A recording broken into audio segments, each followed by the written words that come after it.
Hello friends, avakaya white rice and my blood sugar. మీలో ఎంతమంది ట్రెడిషనల్గా పర్టికులర్గా తెలుగు రీజన్లో మీల్ని ఆవకాయతో స్టార్ట్ చేస్తారు?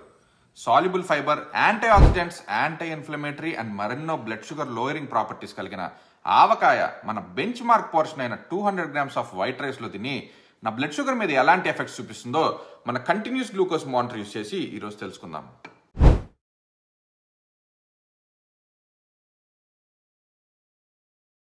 ఆల్రైట్ ఫ్రెండ్స్, ఆవకాయ రైస్ సీజమ్ రిజల్ట్స్ చూసే ముందు 200 grams quickly digestible plain white rice తిన్నప్పుడు లేదా dal rice, curd rice, sambar rice results ఏంటో చూసినట్లయితే అన్నిట్లో కూడా ర్యాపిడ్ బ్లడ్ షుగర్ స్పైక్ చూస్తున్నాం. అలాంటి వైట్ రైస్తో ఆవకాయ తిన్నప్పుడు మాత్రం బ్లడ్ షుగర్ స్పైక్ని బ్లంట్ చేసినట్టుగా క్లియర్గా గ్రాఫ్ని చూస్తే తెలుస్తుంది.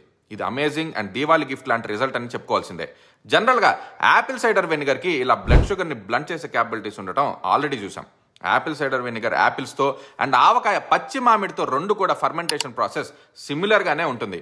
ఇలా ఆవకాయలో ఫర్మెంటేషన్ వల్ల వచ్చిన లాక్టిక్ యాసిడ్, ప్రోబయాటిక్స్ అండ్ ఇతర ఆర్గానిక్ యాసిడ్స్ వల్ల స్లోయర్ డైజెషన్ మరియు ఇన్సులిన్ సెన్సిటివిటీని ఇంప్రూవ్ చేయడమే కాకుండా గట్ హెల్త్కి ఉపయోగపడుతుంది.